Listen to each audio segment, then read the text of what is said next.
song. Yes, these boots were made for walking, and that's just what they'll do. One of these days, these boots are gone. We rehearsed this for hours. I had no idea. Hours. Everyone was great, except for the people who aren't Shailene. But how about Shailene Woodley? Dancer, singer, triple threat. The vintage triple threat. All right, we're gonna take some of y'all's questions. Yeah, making a movie, what did it teach you? Oh man. I mean, like, making the movie, it kind of taught me how to be an adult, because, like, I was 19 when I was making it. It was, like, one of my first times out of my house, living without my mom and dad, so I was sort of like, wait, how do I do, like, laundry and stuff? First time outside. Ansel learned how to shave. He literally learned how to drive. Literally. Yeah, that was a little scary. It was really scary at first. But Don't get in a car with Ansel. It's supposed to be scary. I was a natural at hitting Fortunately, crash. yeah, Gus is such a bad driver, and that's why we picked Ansel for the part, you know? I mean, he just had it. He had that bad driver magic. You know what I learned? I kind of went into this process pretty nervous that they were going to make a movie that didn't honor the book, that it was going to be exploitative, that it was going to be sentimentalized, all the things that I did not want the movie to be. And what I learned is that when a group of really passionate people come together, they can do things that one person alone can't do. And so I'd always seen the process of making a movie as the process of like watering down a story as more and more collaborators enter into it. But for The Fault in Our Stars, it was a process of more and more collaborators entering into it and the movie becoming better and better and better. And I'm just so grateful to them for their talents and for sharing their talents with this little story. Nice. Okay. Another question. Shailene and Ansel. Oh, what's our favorite qualities about each other?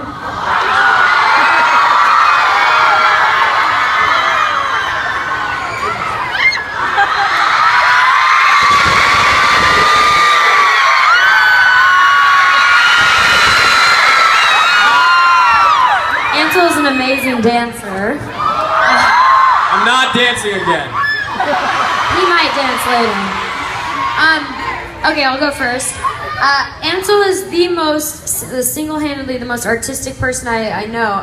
As soon as I feel like I know exactly all the things he can do, he just like whips out some other creative process and it blows me away. He paints those tiny miniature things. Yeah. They're better than any that you can find in any toy store anyway. It's insane. He also is one of the best singers. He sounds like James Blake, if you know who that is. And Ansel enters a room with wide eyes and a more authentic sense of enthusiasm than almost anyone I've ever met in my life. Hold on, I'm not done. I love complimenting him to his face. When he walks into a room, he lights it up simply by being himself because he opens his eyes to the world and he's so excited to learn and he's so curious and he'll never stop learning. And so you teach me every day, buddy. Thanks for being here. I always blush when I'm around Shailene. Shailene is so unique. She always is herself. She doesn't let anyone bring her down. She doesn't let anyone tell her who she is. And that's really unique, and she's such a powerful woman for that. I'm not done. She always inspires me to try new things and do new things, and it always seems like it's okay to try new things, and I'm never scared when Shailene's the one showing me them. And she's always happy and always wants to go on an adventure, so that's, you couldn't find a better friend to go on an adventure with. We make a pretty good team. So John, you really... Let me tell you my favorite thing about you now.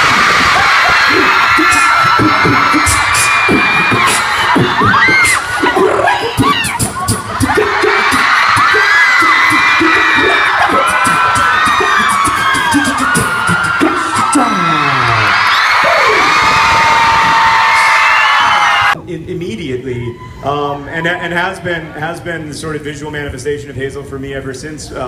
Really, without fail, everything that she said, and she even had the kind of pattern of speech down, like it sounded in my mind, like almost like a supernatural ability to like understand this person that I had imagined. But the most amazing thing to me was what was happening in her eyes when she wasn't talking, like in the little pauses when she was gathering herself. She was looking, this sounds weird to say, but her eyes were doing the things that the book was trying to do with words.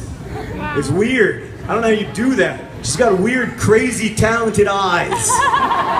And yeah, so like I watched the end of the audition, I called the producer of the movie and I was like, what do we have to do to get her to do it? Like, should I call her? Should I go to her house? Should I? And he was like, don't do any of those things. We'll deal with it. Thanks, John. So we have another question. What's your name and where are you from? I'm Sabrina. Oh man, I love this question. It's a great question. It's such a great question. So I'm just gonna ramble for a second. I for a long time had really long hair because I have Native American roots, and I thought it was like this cool sort of strength for like a woman to have long hair and to grow it out. And according to like Native American tradition, hair was a symbol of strength and of power and of like commitment to self. And so for a long time, that's why I never cut my hair. And then this opportunity came about and it was so beautiful for me, and I was like, wow, I'm kind of being selfish hogging all this hair. And the fun thing about hair is if most of the time, if you're lucky, it grows back, which is kind of funny that it has the ability to do that. So I thought it would be really neat to cut my hair and to give it to somebody who maybe didn't have the ability to grow it back. And then the super cool thing, which if you haven't heard about this yet, maybe I'd ask you to consider today, is we did this, Fox and John and a few other people came together and started this thing called Hair for Hazel, which basically we sent out through social media, encouraging others around, I guess, the world. Social media is crazy that way. Around the world to do the same thing if they felt willing to cut their hair. So it was really liberating for me, and now I feel like I'll never have long hair again because it's so much fun to have short hair. But if you do have long hair and you don't feel that attached to it and you want to like go on a little hair adventure, cut it off and donate it to some amazing company. All right, I think we got like 2 more. Let's see here. What's your name? Great question. All right, let's just we'll all do all 3. Okay, and we'll You see. go first. Oh. I want to make Shay go first because she's smart. So I just better do it. But I'm not that quick. Matt, you go first. Matt, you're really You're not quick. that smart, but you're super I know quick. that you would probably end up. Ansel would end up in like Ibiza.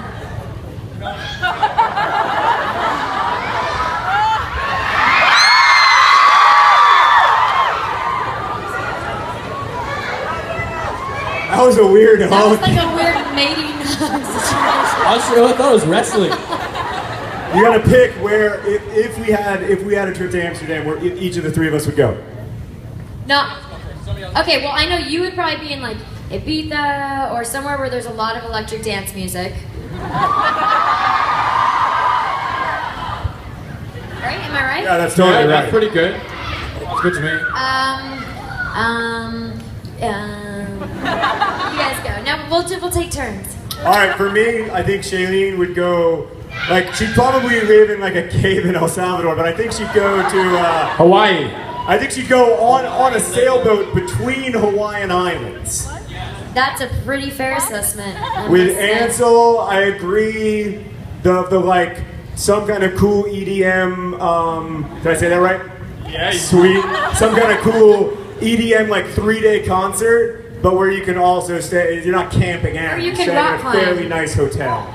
And I can go to the beach. The beach is pretty good. Ibiza, fine. Never what Jay been. said. And with Nat, I mean, I think. John's house. Yeah, my house. Yeah, like that, which is way interestingly, I think for me, also my house. That's my favorite place because that's where my kids hang out. So we have, sorry, did I interrupt? No. What were you gonna say? Okay, we have one last question for John. Get his phone ready.